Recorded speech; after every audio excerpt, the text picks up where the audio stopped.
Por último, então, a gente vai falar sobre a renúncia de Paulo ao seu direito de ser sustentado pela igreja de Corinto. Então, ele já estabeleceu ali a sua liberdade, já estabeleceu o seu apostolado, como a gente viu ali na primeira parte, já estabeleceu também o direito que um apóstolo tem de ser sustentado pela igreja e, finalmente, Paulo declara: mas nós nunca usamos desse direito. Ao contrário, suportamos tudo para não colocar obstáculo algum ao Evangelho de Cristo. Qual que foi o procedimento de Paulo ali na cidade de Corinto? Quando ele chegou, ele ficou hospedado com Priscila e Áquila, que eram 2 judeus fazedores de tenda, que era uma profissão que Paulo conhecia. Inicialmente foi dessa forma que ele se sustentou ali em Corinto, foi trabalhando, fazendo tendas. Então imagina o sacrifício, pessoal? Como a gente já disse, o apostolado é um trabalho em si mesmo. Você acha que é fácil debater com judeus, combater falsos mestres, ensinar gentios, fazer discípulos, batizar, preparar liderança, responder cartas, planejar a próxima viagem, enfim, e tudo isso enquanto enfrenta oposição e sofre ameaças? Então é o que? É moleza? É claro que não. Então, essencialmente, Paulo tinha 2 empregos, só que ele recebia apenas por um. Felizmente, depois que os auxiliares de Paulo, Silas e Timóteo chegaram ali a Corinto, Paulo pôde se dedicar exclusivamente à pregação, porque eles chegaram com ofertas enviadas pelas igrejas da Macedônia, e possivelmente também porque eles trabalhavam ali para deixar Paulo livre para pregar. E então a gente vai ver agora Paulo comentando sobre isso na sua segunda carta aos Coríntios. Será que cometi algum pecado ao humilhar-me a fim de elevá-los, pregando a vocês gratuitamente o Evangelho de Deus? Aqui Paulo está expressando a sua indignação pelo tratamento que ele estava recebendo dos coríntios, depois de todo o sacrifício que ele fez por eles. Então, por isso que ele está falando aí nesse tom de repreensão. Continuando. Despojei outras igrejas, recebendo delas sustento, a fim de servi-los. Quando estive entre vocês e passei por alguma necessidade, não fui um peso para ninguém, pois os irmãos, ou seja, Silas e Timóteo, conforme o relato de Atos, quando vieram da Macedônia, supriram aquilo de que eu necessitava. Fiz tudo para não ser pesado a vocês, e continuarei a agir assim. Então Paulo nunca exigiu nenhum sustento dos coríntios. Inicialmente ele trabalhou fazendo tendas, e depois foi sustentado por outras igrejas e por Silas e Timóteo. E não foi apenas em Corinto que Paulo trabalhou para se sustentar. A gente sabe que esse também foi o seu procedimento em Tessalônica e também em Éfeso. Em 1 Tessalonicenses, Paulo traz à memória dos seus leitores isso. Irmãos, certamente vocês se lembram do nosso trabalho esgotante e da nossa fadiga. Trabalhamos noite e dia para não sermos pesados a ninguém, enquanto pregávamos o Evangelho de Deus a vocês. Que dedicação, pessoal? Ter 2 trabalhos e receber apenas por um. Paulo também diz lá aos Efésios, conforme o relato de Atos: não cobicei a prata, nem o ouro, nem as roupas de ninguém. Vocês mesmos sabem que estas minhas mãos supriram minhas necessidades e as de meus companheiros. Possivelmente esse também foi o procedimento de Paulo em outras cidades pelas quais ele passou. A gente, claro, não tem informação a respeito de todas elas, mas é uma possibilidade. Enfim, agora é hora da gente perguntar o seguinte: por quê, né? Por que Paulo abre mão dos seus direitos? Se como apóstolo Paulo tinha todo o direito de ser sustentado pelas igrejas de Tessalônica, de Éfeso, de Corinto, por que que ele se submeteu, né, a essa esgotante, né, se submeteu a um trabalho esgotante e que causava fadiga mesmo em Paulo? Por que que ele fez isso? Resposta está aí. Suportamos tudo para não colocar obstáculo algum ao Evangelho de Cristo. Então, que tipo de obstáculo Paulo remove quando ele procede dessa forma? Primeiro, ele não poderia ser acusado de pregar por dinheiro. É como ele escreve lá em 2 Coríntios. Ao contrário de muitos, não negociamos a palavra de Deus visando algum lucro. Antes, em Cristo falamos diante de Deus com sinceridade, como homens enviados por Deus. Como ele não dependia do sustento dos irmãos, ninguém poderia levantar a suspeita de que ele pregava o que pregava para arrecadar bens para si mesmo. Não, ele pregava o que ele pregava porque ele de fato cria na veracidade daquilo que ele estava falando. Ninguém poderia questionar a integridade do apóstolo, né? A integridade da sua mensagem, porque não havia nenhum tipo de relação financeira, né, de empregador-empregado ali com a igreja. Enfim, em segundo lugar, ele também remove dos irmãos o fardo de ter que sustentá-lo, o que poderia desanimar alguns deles. Poucos estão prontamente dispostos a colocar a mão do bolso para sustentar um pregador. Então, para evitar de ter um compromisso de permanecer, de manter o apóstolo, né, sustentá-lo, alguns coríntios poderiam se afastar dele. Mas, não havendo a necessidade de sustentá-lo, Paulo remove aqui qualquer motivo para que seus ouvintes se afastassem dele. E, em terceiro lugar, a gente pode pensar também que ninguém poderia dizer que Paulo não vive o que prega, né? Quando alguém não vive o que prega, a sua mensagem perde credibilidade. E o Evangelho fala muito de renúncia pessoal, por amor ao próximo, fala de desapego das coisas materiais. Então, ao abrir mão do seu direito de ser mantido pela igreja, Paulo ele ilustrava essas coisas com a sua própria vida e assim mostrava em si mesmo o poder transformador do evangelho que ele pregava. Não era nada da boca para fora. Autossacrifício e desapego ao dinheiro era o estilo de vida do apóstolo Paulo. Então veja só, lembra da aula passada que Paulo instruiu os crentes fortes a renunciarem o seu direito de comer qualquer tipo de carne por amor aos fracos? Agora a gente vê aqui que logo em seguida Paulo dá o seu próprio exemplo de amor sacrificial.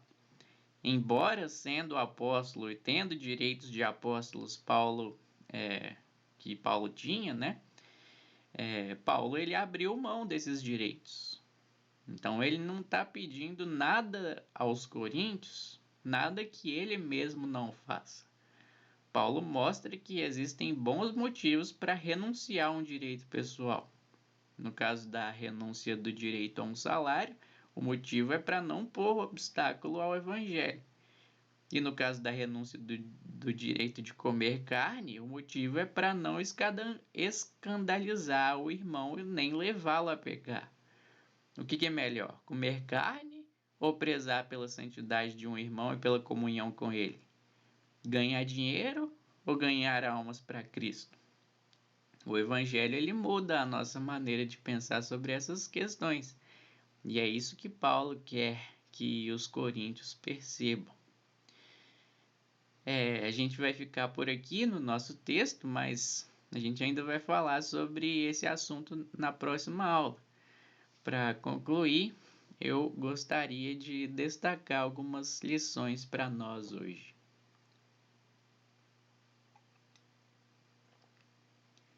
A primeira lição, essa que está aí: o trabalhador é digno do seu salário. Reter o salário de uma pessoa é antibíblico.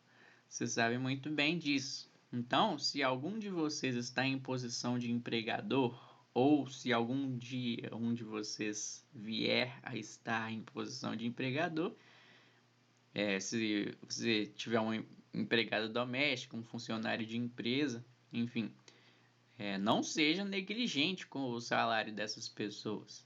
Pague em dia e pague o que foi combinado. Eles são dignos disso.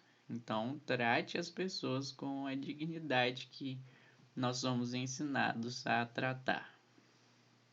E eu também queria comentar sobre uma forma muito comum em que as pessoas, inclusive cristãos, retêm o salário de trabalhadores, que é através da pirataria digital. Eu estou comentando sobre isso, mas porque é algo próximo da realidade de muitos de nós, que às vezes são de classe média, né? E isso é algo que é muito fácil. Pirataria digital é muito fácil de ser praticado e de pouco risco, e, a meu ver, é uma forma de reter o trabalho de alguém. Por quê? Reter o salário dessas pessoas. Filmes, séries, jogos, músicas, programas de computador, livros e artigos científicos, todas essas coisas têm por detrás delas pessoas que trabalharam para produzir aquilo. Então, quando você consome essas coisas sem pagar, você está essencialmente privando os trabalhadores do salário deles. Ah, mas não sou eu que pago o salário do cameraman que grava o filme. É claro que é. Ah, mas não sou eu que pago o salário do programador que fez o editor de vídeo que eu uso. É óbvio que é. Não é diretamente, mas é indiretamente. Imagina só se todas as pessoas fizessem como você e, ao invés de adquirirem acesso legal àquela determinada série, baixassem ela da internet. De onde viria o salário do compositor da trilha sonora do filme? Aliás, né, que filme? Porque nem existiria filme nesse caso. E o mesmo vale para livro. Então, pare de ficar baixando e compartilhando livros de autores cristãos na internet. Se você vai lê-los, então eles trabalharam para você. Então, trate-os com dignidade e pague o que é devido a eles. Ah, mas é para a glória de Deus. Um autor cristão não vai ligar se eu baixar o PDF do livro dele. Ué, se o autor cristão te der permissão explícita para isso, excelente. Do contrário, não assuma que está tudo bem. Se você não tem direito, não tem o dinheiro, né? Então não compre e não consuma também. Ou então arranje o dinheiro, seja economizando, seja pedindo para alguém. Ou então procure alternativas gratuitas, né? Por exemplo, no caso de artigos científicos, né? Procure aqueles que têm acesso, você pode ter acesso gratuitamente. Enfim, não tem dinheiro, não compre, também não consuma. Além do mais, né, se é para a glória de Deus, no caso lá do exemplo do autor cristão, de você baixar o PDF do livro dele, então por que você não contribui com o trabalho daquele autor, com os seus bens materiais? Se é essa a sua suposta preocupação. Enfim, hoje em dia, né, conseguir produtos digitais ilegalmente é muito fácil e quase sem risco nenhum. Só que a gente é ensinado a fazer diferente. Pague pelo que você consome. Não importa se a pessoa não passa necessidade, se ela Se o seu pagamento, né, um livro, um livro só, uma cópia só, não vai fazer diferença nenhuma. Não é esse o ponto. Não tem nada a ver com se a pessoa que produziu aquilo que você está consumindo é rico ou pobre. O negócio é que ela é digna do salário dela. Ela trabalhou para você, então faça o favor, pague o que é devido às pessoas. Enfim.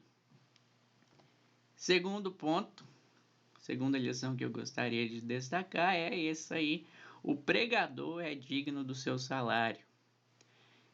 Devido aos abusos, né, cometidos por muitos pastores, a gente não fala muito sobre isso.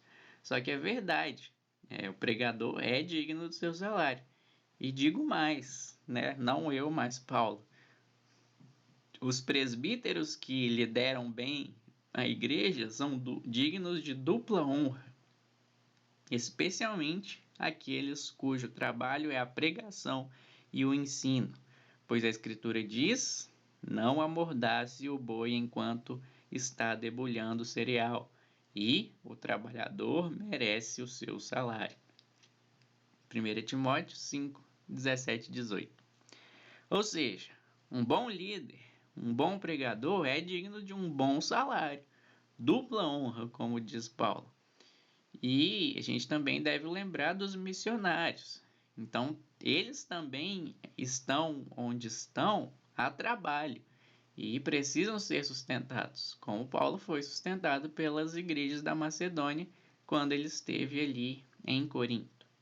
Então, meu irmão, minha irmã, trate o seu pastor e os missionários com dignidade e seja fiel no seu dízimo, que é de onde vem o sustento deles. E se você ainda não trabalha, já coloca isso determinado no seu coração, de que quando você tiver um emprego, você vai tratar os mestres cristãos com dignidade. Terceira e última lição: a renúncia de um direito pode ser melhor do que o exercício dele. Perceba como que a renúncia a um direito pessoal pode trazer muitos benefícios para muita gente. Pense só no privilégio que foi para a igreja de Corinto ter um pregador como Paulo ali na cidade por 1 ano e meio. 1 ano e meio trabalhando gratuitamente em favor deles. É como se um grande mestre dos nossos dias, tipo Augusto Nicodemos, Hernandes Dias Lopes, Tim Keller, John Piper, enfim, um desses chegasse lá na SEC e falasse: olha, eu gostaria de me oferecer para ficar aqui 1 ano e meio ensinando a palavra de Deus todo sábado.